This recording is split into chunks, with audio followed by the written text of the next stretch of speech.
Hello and welcome दोस्तों।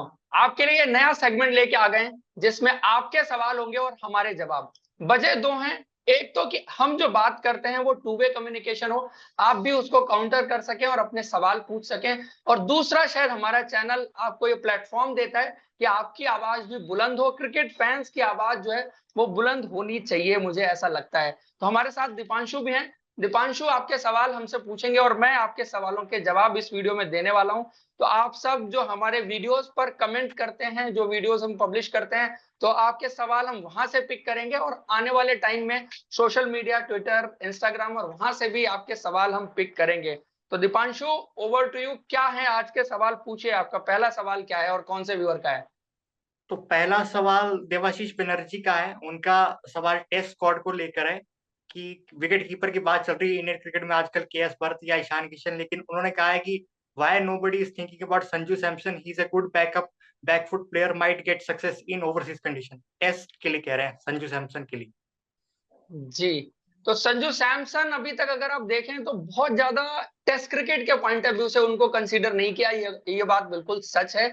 लेकिन वो कितना सीरियसली खेलते हैं अगर होम जो डोमेस्टिक सीजन होता है वहां पर फर्स्ट क्लास क्रिकेट की बात की जाए, क्योंकि 2011 से उन्होंने डेब्यू किया है।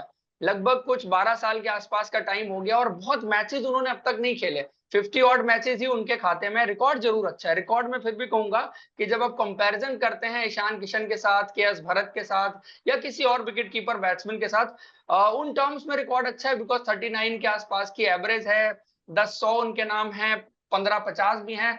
तो कंसिडरेशन तो कहीं ना कहीं हो सकती है on the basis of record. लेकिन एक चीज देखने में आ रही है, जैसे अभी आपने देखा कि ईशान किशन ने दिलीप ट्रॉफी के मैचेस खेलने से मना कर दिया। संजू सैमसन भी केरला के लिए हमेशा पूरा सीजन नहीं खेलते, और यही वजह है कि आप देखेंगे कि 12 साल में उन्होंने 50 ऑड मैचेस ही खेले हैं। तो ये बिल्कुल साफ दिखाता है कि रेड बॉल को लेकर के कितना सीरियस हैं, और वो भी शायद व्हाइट बॉल क्रिकेट पर ज्यादा फोकस कर रहे हैं। अब अगर प्लेयर सीरियस होता है तो जरूर बीसीसीआई और सेलेक्टर्स प्लेयर को कंसीडर करेंगे। लेकिन अगर प्लेयर ही अगर नहीं खेलना चाह रहा और डोमेस्टिक में रेड बॉल क्रिकेट नहीं खेलता, तो फिर उसके ऊपर के लेवल पर रेड बॉल क्रिकेट की बात कैसे हो सकती है? तो अगला सवाल क्या है? दूसरा सवाल भंडारी भाई का है। उन्होंने कहा है कि टेस्ट में अगर लाना है तो ऑलराउंडर शिवम दुबे को लाओ। टेस्ट में बैटिंग एवरेज 48 और स्ट्राइक रेट 24 का है।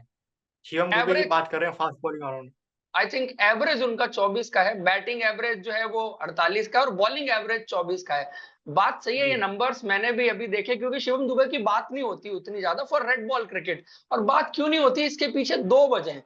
कि एक तो जब आज जैसे उनको बल्लेबाजी करते हुए देखते हैं तो टेक्निकली उतना साउंड आपको लगते नहीं है, और जब कोई बल्लेबाज आपको उतना टेक्निकली साउंड लगता नहीं है तो तब तक उसके बारे में बात नहीं होती। इसमें एक ध्यान देने वाली बात चीज ये भी है कि 16 मैचेस अब तक उन्होंने डोमेस्टिक में सिर्फ खेले हैं, जिसमें उनकी 48 की एवरेज है, कुछ 100 भी उनके नाम है। तो कहीं ना कहीं 48 की एवरेज नंबर 6-7 बैट्समैन के हिसाब से is not bad, is actually it's a very good, अगर एवरेज की पर्टिकुलर बात की जाए। ऊपर से मैं सबसे ज्यादा जिस चीज से सरप्राइज हुआ कि 24 की एवरेज उनकी बॉलिंग में, 16 मैचेस में 40 विकेट उनके नाम है रेड बॉल क्रिकेट में। तो मतलब कुछ ना कुछ तो करते हैं। हालांकि आईपीएल में अगर आप देखें, इंपैक्ट प्लेयर रूल की वजह से उनको गेंदबाजी ज्यादा करने को नहीं मिली। इंडिया के लिए जितना खेले वहां गेंदबाजी में खास दम देखने को नहीं मिला।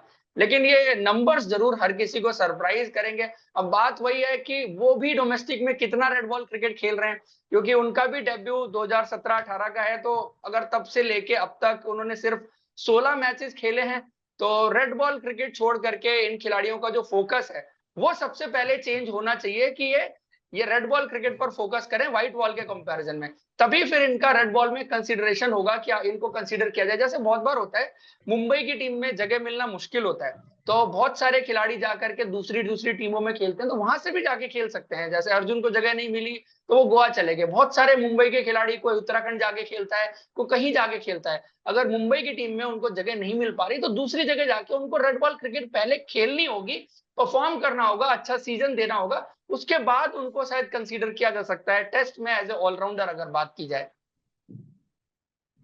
अगला सवाल वेदवाती अग्रवाल जी का है। वेदवाती अग्रवाल जी कह रहे हैं कि विजय शंकर 3 फॉर्मेट के लिए बहुत बेहतरीन प्लेयर है, ऑलराउंडर के रूप में आप उनका इस्तेमाल कर सकते हैं। और 2020 के लिए वो कह रहे हैं कि शिवम दुबे और रिंकू सिंह को मौका मिलना चाहिए। देखिए, विजय शंकर की अगर बात करें तो जब भी उनका नाम आता है ना, तो हर इंडियन क्रिकेट फैंस के दिमाग में वो वर्ल्ड कप आ जाता है, 2019 का वर्ल्ड कप। और एक्चुअली सब जानते हैं कि वो वर्ल्ड कप आप विजय शंकर की वजह से नहीं हारे, जो मैचेस आप हारे थे वो शायद आप में बाद में जो खिलाड़ी लिए थे उसकी वजह से आपको कहीं ना कहीं हार का सामना करना पड़ा। लेकिन बात यह है कि वो विजय शंकर की वजह से राइडू को शायद उस वक्त जगह नहीं मिल पाई, बिकॉज 3D प्लेयर चुनना था सेलेक्टर्स को। तो वो चीज कई बार होता है कि प्लेयर का सिलेक्शन जब होना चाहिए उससे कई बार आप पहले कर देते हैं, तब भी आपको दिक्कत होती है।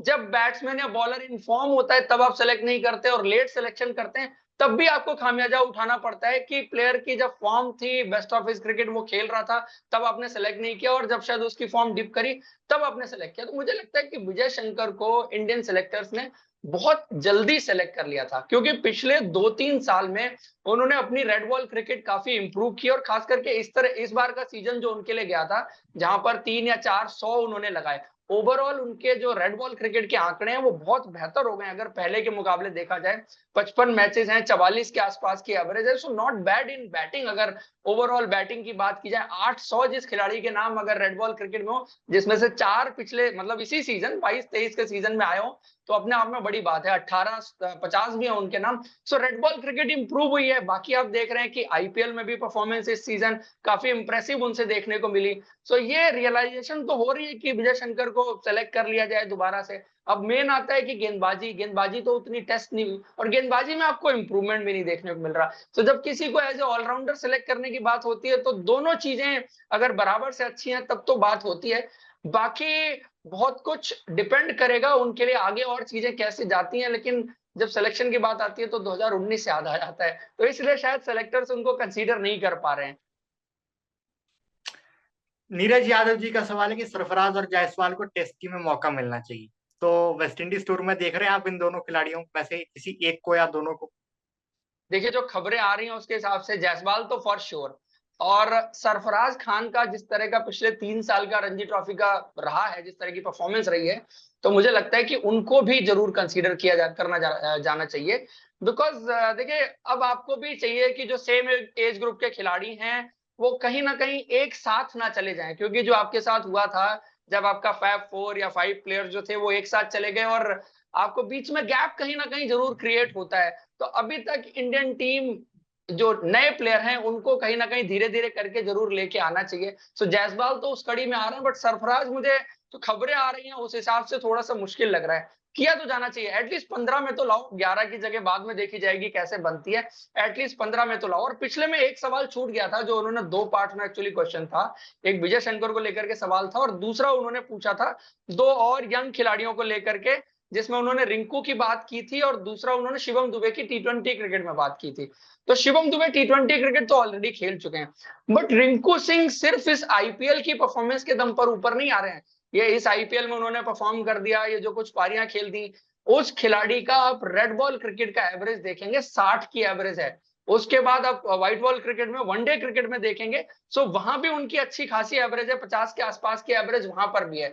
सो अगर 2 फॉर्मेट में बहुत अच्छे एवरेज के साथ कोई खिलाड़ी लगातार खेल रहा है, और करियर एवरेज की बात हम कर रहे हैं, रिंकू सिंह का डेब्यू अगर मैं ठीक याद कर पा रहा हूँ 2016 का है, मतलब वो 16-17 साल के थे तब से उन्होंने डोमेस्टिक में डेब्यू किया था, और उसके बाद से बहुत लंबा अरसा हो गया उनको डोमेस्टिक में खेलते हुए। सो उनके सिलेक्शन की तो बात T20 में तो फॉर श्योर होगी, जिस तरह से वो इस साल उनका आईपीएल गया है। बाकी उनका longer format of the game, test तो नहीं शायद मैं कहूंगा अभी, बट आगे जैसे मौका बनेगा आप उनको वनडे क्रिकेट के बारे में जरूर इस वर्ल्ड कप के बाद सोचेंगे उनको सेलेक्ट करने के बारे में।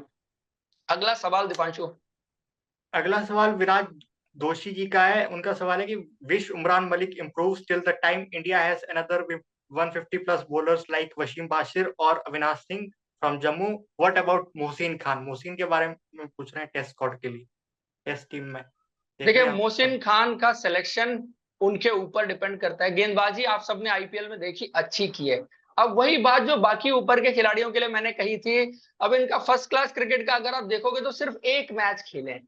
आप कैसे उनको longer format of the game के बारे में, उनके बारे में बात कर सकते हैं? कैसे आप उनके व्हाइट बॉल क्रिकेट में, वनडे क्रिकेट की बात कर सकते हैं? 15-16 मैच उन्होंने लिस्ट ए में खेले हैं, तो आप नहीं बात कर सकते। परफॉर्मेंस भी होनी चाहिए वहां पर, आपका पीछे आपका पूरा डोमेस्टिक सीजन होता है, वो आप खेलते हैं या नहीं खेलते हैं, आपको कितने मौके मिलते हैं नहीं मिलते हैं। और मेन और इम्पोर्टेंट चीज उनके साथ जो जाती है वो ये है कि वो इंजर्ड रहे, पिछले पूरे साल इंजर्ड थे, दोबारा से इंजर्ड है, अभी देखिए सीजन आ रहा है तो उसमें उनका सिलेक्शन नहीं हुआ है। हालांकि रेड बॉल क्रिकेट में उनको उतना प्रेफरेंस दी भी नहीं जाती है, गेंदबाज है, पोटेंशियल है, बट बात वही है कि अभी तक अगर वो यूपी के लिए उतनी ज्यादा क्रिकेट नहीं खेल पाए तो कैसे उनके इंडिया सिलेक्शन की बात हो सकती है। सो अगर देखें आईपीएल के बेसिस पर उनके टी20 क्रिकेट की बात हो सकती है, जो कि वो यूपी के लिए भी खेलते हैं, तो वो एक स्कोप है। और देखो क्या होता है कि आप स्ट्रेट अवे उनकी बात नहीं कर सकते टेस्ट क्रिकेट और वनडे क्रिकेट की। टी20 क्रिकेट थोड़ा सा डिफरेंट है, आईपीएल की परफॉर्मेंस का वेटेज भी है, वहां आके आप परफॉर्म करते हैं और लगता है कि हाँ आप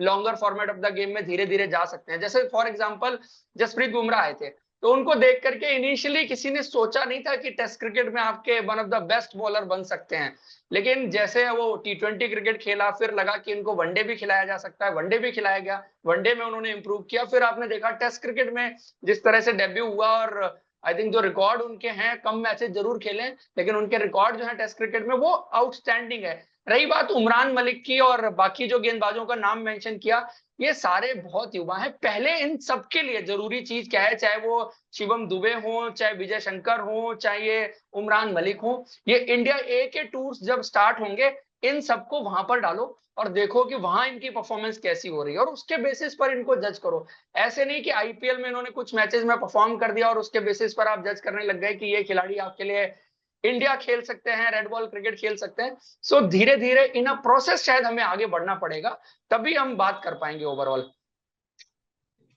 इतने ही सवाल हैं। जी चलिए जी, इसी तरह से आप सब अपने और सवाल भेजिए, आपके सारे सवालों के जवाब देने की कोशिश करेंगे। ये सेगमेंट की शुरुआत है, पहला दिन है, थोड़ा सा इसमें आप बाय द टाइम और इम्प्रूवमेंट भी देखेंगे। और हम आपके यूट्यूब पे जो आप कमेंट करते हैं उसके अलावा ट्विटर और इंस्टाग्राम पर भी आप डायरेक्टली सवाल पूछ पाएंगे, तो हमारे हैंडल्स आपको नीचे कमेंट बॉक्स में मिल जाएंगे। सो वहां से आप जाके हमें ट्विटर और इंस्टा पर फॉलो भी कर सकते हैं, वहां पर भी आप अपने सवाल भेज सकते हैं। और आपके सवाल जो अगली बार से पिक होंगे वो ट्विटर और इंस्टा से भी पिक होंगे, अभी के लिए जरूर यूट्यूब से पिक हो रहे हैं। बहुत शुक्रिया आप सभी का जुड़ने के लिए, दीपांशु आपका भी होस्ट करने के लिए। बने रहिए आप सब हमारे साथ, सब्सक्राइब कर लीजिए अगर अभी तक आपने नहीं किया है। मिलते हैं आपको अगले वीडियो में।